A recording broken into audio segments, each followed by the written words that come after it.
welcome to our YouTube channel. Today we are going to start our teaching aptitude. As I told you earlier, teaching aptitude बहुत important हो जाता है. Why? There are reasons. Firstly इसमें जो भी आपके question answers होते हैं वो डे टू डे लाइफ को कनेक्ट करते हैं कि हम किस एनवायरनमेंट में ज़्यादा लर्न कर सकते हैं, किस एनवायरनमेंट में ज़्यादा बेटर सीख सकते हैं और किस एनवायरनमेंट में अपने आप को ईजिली अडेप्ट कर सकते हैं. डिफरेंट फिलोसफर्स हैं, डिफरेंट थिंकर्स हैं, उनकी डिफरेंट आइडियोलॉजीज़ हैं. वो will try to understand that. And आपको टेंशन इसलिए भी नहीं लेनी है क्योंकि नेट यूजीसी एनटीए कभी भी डेफिनेशंस नहीं पूछती है. So relax for this thing. So let's start our teaching aptitude. सबसे पहले हम इस टीचिंग एप्टीट्यूड में क्या क्या चीज़ें सीखेंगे, क्या क्या चीज़ें इस पूरे कंपोनेंट में लर्न करेंगे, I will explain little bit. सबसे पहले हमारे लर्निंग ऑब्जेक्टिव्स क्या क्या, हम एजुकेशन देखेंगे, एजुकेशन क्या है और हमारे फैक्टर्स क्या है जो टीचिंग में हमारे इफेक्ट करते हैं. सो आज का हमारा जो करंट टॉपिक है that is meaning of education. अब एजुकेशन क्या सिर्फ डेफिनेशन है? नो. क्या एजुकेशन सिर्फ पढ़ाना और सीखना है? नो. सो हम एजुकेशन को क्या समझते हैं? हमारी लाइफ में हम जो भी चीज़ें सीखते हैं, चाहे हम कोई को करिकुलर एक्टिविटीज़ सीख रहे हैं, चाहे हम खाना बनाना सीख रहे हैं, चाहे हम मैनर्स सीख रहे हैं, चाहे हमारे मॉरल वैल्यूज आ रहे हैं, चाहे हम कोई क्रिएटिविटी कर रहे हैं, चाहे हम साइकिलिंग सीख रहे हैं, वो सभी हमारी एजुकेशन का पार्ट है. एजुकेशन सिर्फ किसी एक पर्टिकुलर क्वेश्चन आंसर को क्रैम करना या किसी एग्जाम एंट्रेंस को क्वालिफाई करना नहीं होता है. हमारा ओवरऑल बिहेवियर, हमारा डे टू डे एटीट्यूड, हमारी कैपेबिलिटीज़, हमारा चीज़ों को ऑब्जर्व करने का तरीका, हमारा चीज़ों को सोचने का तरीका और हमारी अपनी क्रिएटिविटी, ये सब हमारे एजुकेशन का पार्ट होती है. So the term education and teaching are closely related, but जो ऑब्जेक्टिव्स है टीचिंग का वो सिर्फ पढ़ाने तक सीमित है. लेकिन एजुकेशन क्या है? एक बहुत ब्रॉड चीज़ है जिसमें सिर्फ पढ़ाना नहीं, हमारी लाइफ की हम क्या सोचते हैं, कैसे सोच रहे हैं और क्या चीज़ हम ऑब्जर्व करें, वो सब चीज़ें इंक्लूड होती है. अब हम कुछ देखेंगे एक्टिविटीज़ जो डिफरेंट डेफिनेशंस है डिफरेंट स्कॉलर्स ने. अब स्वामी विवेकानंद जी कहते हैं कि एजुकेशन एक ऐसा तरीका है, ऑलरेडी हम मैनिफेस्ट कर रहे हैं क्या कैपेबिलिटी जो एक स्टूडेंट में पहले से ही हम उसको बाहर निकालने की कोशिश कर रहे हैं.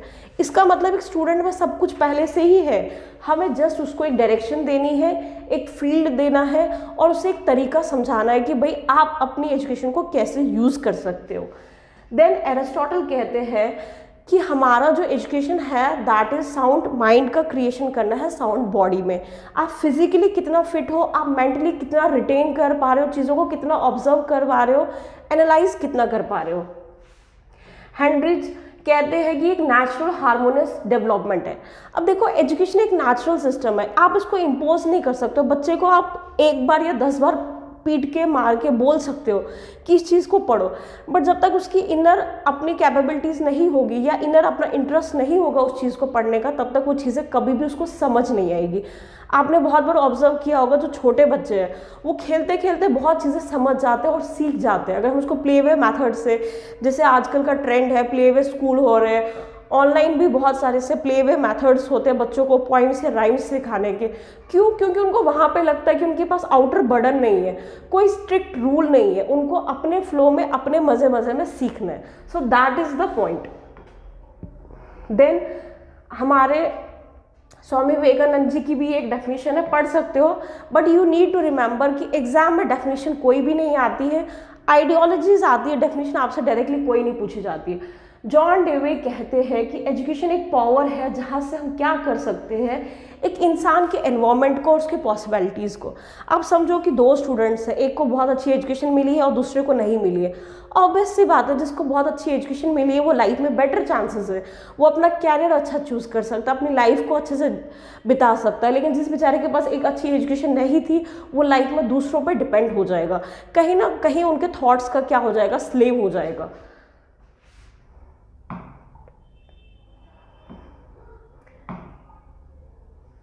Then the most important topic जहाँ पे आपका एग्जाम में बहुत बार पूछा जाता है दैट इज़ आइडियोलॉजीज़. आइडियोलॉजीज़ आपके पास बहुत बार मैचिंग में आ जाती है या आपकी एस्पिरेशन बेस आती है कि वेदर आपसे पूछा जाएगा सवाल कि वेदर ए करेक्ट आपका एक्सप्लेनेशन है, बी करेक्ट एक्सप्लेनेशन है, दोनों ही करेक्ट एक्सप्लेनेशन है, या दोनों में से कोई करेक्ट एक्सप्लेनेशन नहीं है। ऐसे सवाल यूजीसी एनटीए के फेवरेट है क्योंकि वो बच्चों को बहुत कंफ्यूज करती है इस चीज़ के लिए। So the best thing is कि आप अपने कंसेप्ट्स को क्लियर करो। अगर आपके कंसेप्ट्स क्लियर होंगे, you don't need to cram the things. तो हमारे आइडियोलॉजीज में सबसे पहले हमें समझना है कि एजुकेशन का क्या 3 बेसिस होते हैं जिस पे वो काम करती है। That is why, how and what. क्यों करना है, क्या पढ़ना है, हाउ क्या तरीका होगा, और व्हाट क्या चीज़ पढ़नी है। ये 3 सवाल जो है हमारे पास एजुकेशन के किसी भी डायनेमिक कंसेप्ट को आप लोगे, ये 3 सवाल है जो हमेशा होंगे। हम क्यों पढ़ रहे हैं, कैसे पढ़ रहे हैं, और हम क्या पढ़ने वाले हैं या क्या सीखने वाले हैं। और हमारी फर्स्ट जो आइडियोलॉजी है,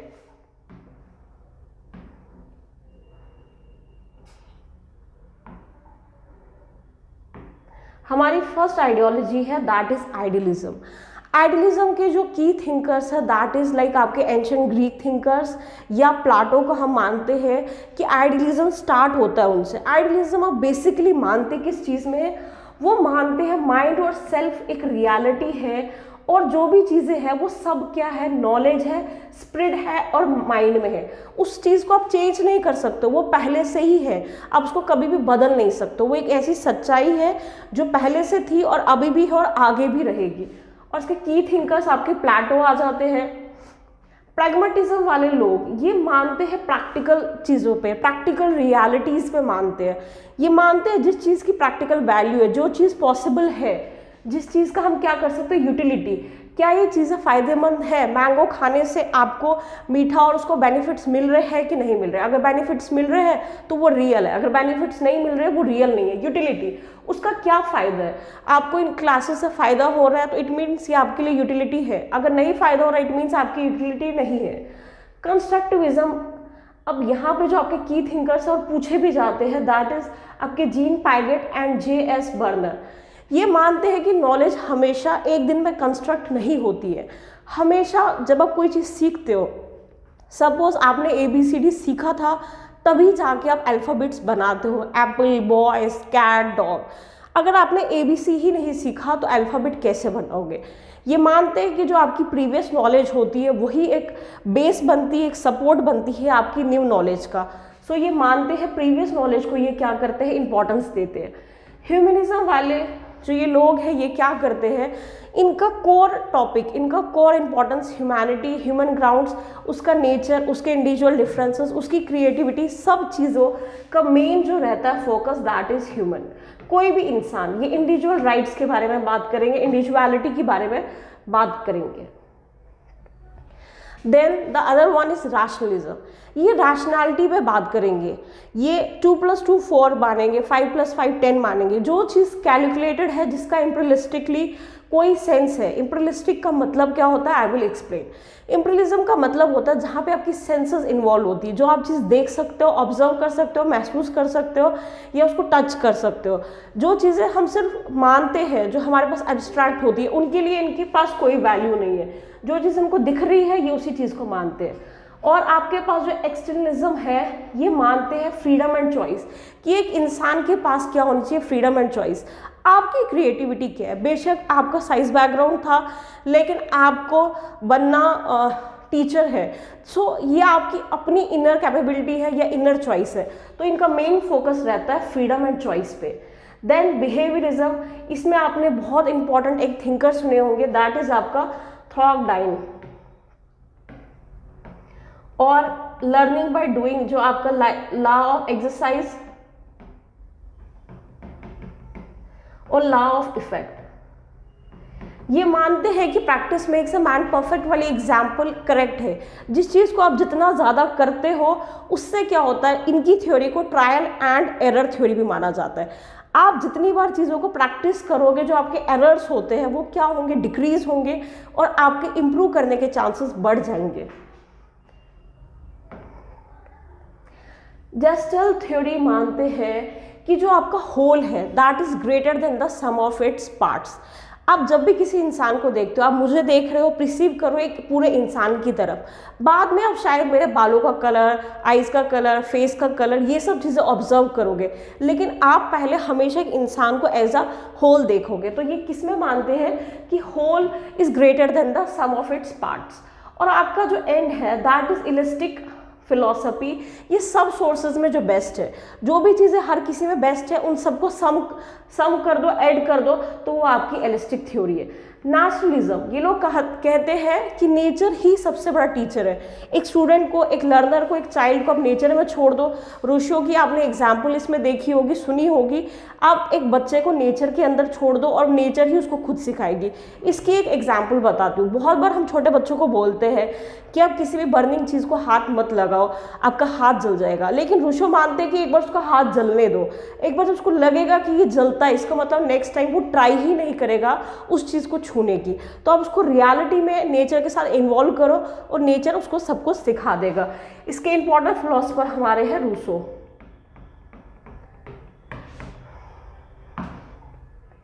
देन अब ये डिफरेंट कंसेप्ट क्यों मैंने यहाँ पे ऐड किए हैं, बिकॉज ये बहुत बार आपके मैचिंग में आते हैं। सबसे पहले महात्मा गांधी। वर्धा एजुकेशन क्या है, क्यों है, कैसे है, मैं बताती हूँ। महात्मा गांधी हमेशा चाहते थे कि एक ऐसी एजुकेशन हो जहाँ पे बाय एजुकेशन, इनकी एक डेफिनेशन थी, by education I mean all drawn out the best from a, जो भी चाइल्ड है उसके माइंड से, बॉडी से, स्पिरिट से हमें बेस्ट निकालना है। इसका मतलब बेस्ट ऑलरेडी है। कहाँ पे है? एक बच्चे के इनर थॉट्स में।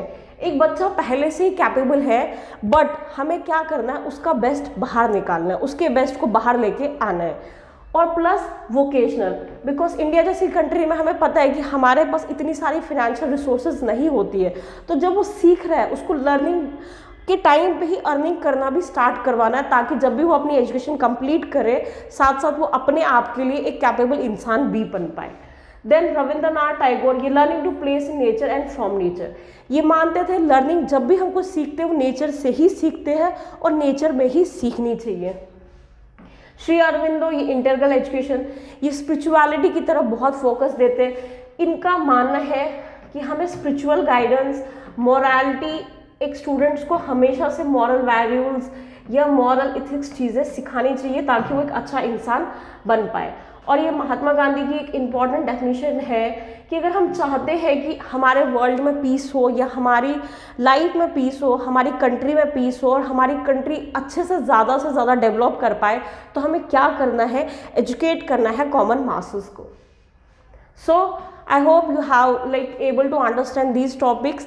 कोई भी आपकी सजेशंस होगी, कोई भी आपका रिव्यू होगा, कोई भी चीज़ें आपको समझ नहीं आ रही होगी, आप कमेंट कर सकते हो या अपनी मनपसंद की चीज़ें आप बता सकते हो कि आपको और बेटर वे में कैसे समझ आता है। Thanks a lot.